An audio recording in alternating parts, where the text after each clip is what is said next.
Hey everybody and welcome to the bullshit party. And in this one we're gonna be taking a close look at the new Podium vehicle, the Pfister Neon.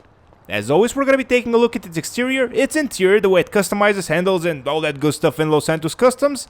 And finally I'm gonna be telling you if it's worth it. And with that, as always, we're gonna start with a 360 around the vehicle while I give you some facts about it. First off, this vehicle, even though it might look familiar to you, precedes the vehicle it's actually based on, the Porsche Taycan.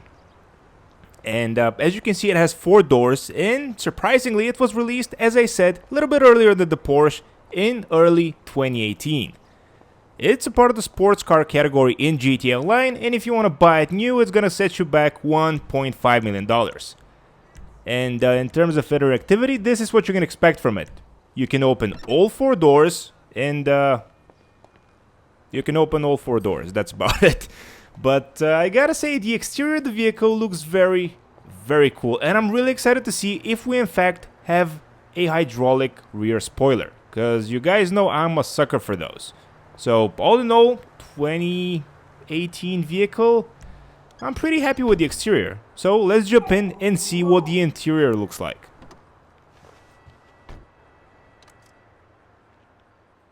And if you ask me, the interior looks kinda generic. And let's hear how the vehicle sounds. Oh, that's right. It's electric. And with that useful piece of information out of the way, let's go to Los Santos Customs. But first, as always, we're gonna be seeing what type of drivetrain the vehicle has. And since it's electric, of course, all 4 wheels turn at the same time, so it's an all-wheel drive vehicle. And now with that, let's go to Los Santos Customs. And on our way there, I'm going to be sharing with you my thoughts and impressions of the stock version of the Neon. And first and foremost, I gotta say, it's durable. As you can see by my driving, it's so far it's holding up rather nicely. But second of all, the acceleration of this vehicle, just because it's an electric one, is insane. One of the best in the entire game, and definitely one of the best in its category. Second of all, the top speed is definitely decent, but not as good as some other gas-powered vehicles. But you can't have it all. The acceleration is amazing though. The brakes are definitely better than what I expected, and because it's an all-wheel drive vehicle, it turns rather nicely, so the handling is kind of okay. Unless you bump into something like I did there. And with that, let's crash one more time and get into Los Santos Customs to see what we can customize on the Neon. And as I mentioned earlier, this is a sports car. Well, a sports car. As for the sell price, you can sell it for $0 because it's from the Lucky Wheel Podium. And as always, we're going to be going off and upgrading all the performance options up front. This way we don't forget anything at the end. And this is also going to allow us to skim over the customization and see what we're in for. So the next one we're going to do is the... we don't have turbo. Interesting. Okay, well, I guess it's time to customize the exterior. And these are all the options you can choose from. And I gotta say, I quite like those. Especially these ones. Rear diffuser. Again, kind of limited, but I actually kind of like them. So I'm not gonna really complain about them. Even though this is kind of limited. Okay, so changing the hood means putting on a livery. That's interesting. Okay, lights, mirrors. We can change the mirrors of the vehicle. There we go. We can go with cameras. And since it's supposed to be, however, a futuristic vehicle, let's go with cameras, because they just look cooler. Yellow and black on the license plate, of course. Skirts? Yes, please. We can customize the skirts, but all in all, as I said before, this vehicle was released in early 2018. So the level of customization is definitely going to show it, and it's definitely showing it. Spoiler. The interesting part is that if you put a spoiler on, it's going to increase the traction bar, which is the only visual component that's going to impact the performance of the vehicle. And because I want that extra traction, let's go with this spoiler, because I think it actually looks kind of cool.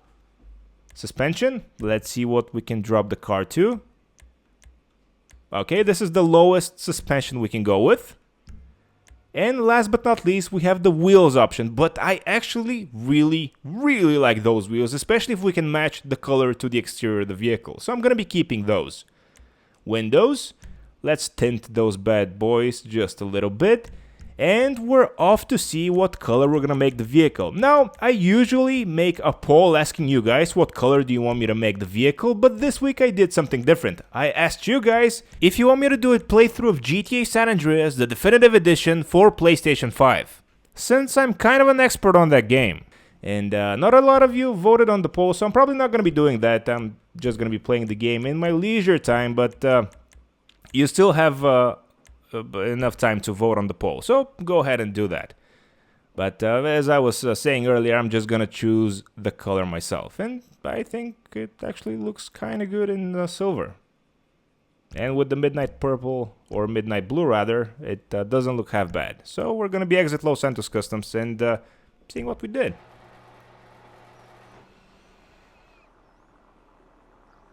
And here we are on the outside, and I gotta say the vehicle looks absolutely gorgeous, but more interestingly, I want to see how the vehicle behaves now that it's fully upgraded.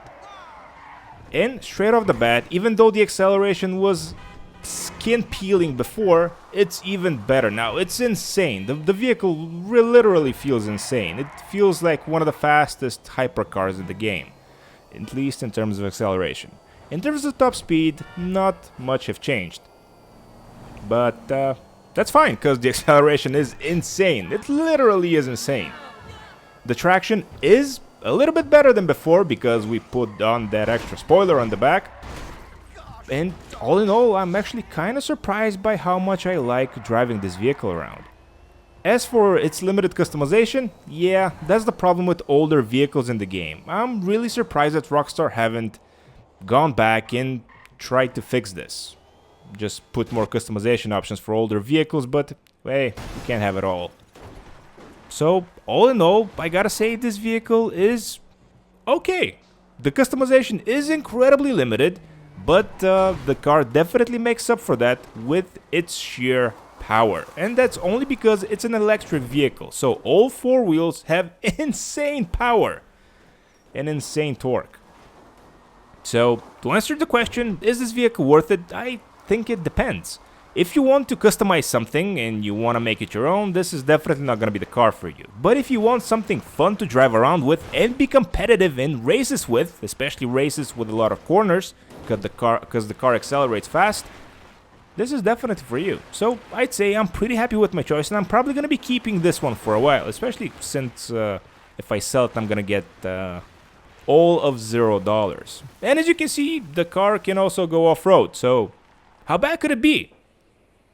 And with that, I think we're out of things to talk about. Thank you so much to everybody that watched the video. Hopefully you liked what you saw, and if that's the case, please don't forget to give a like, subscribe if you're new to the channel, and with all that said and done, I'll catch you all in the next one. Yep, time to go to the bus station again.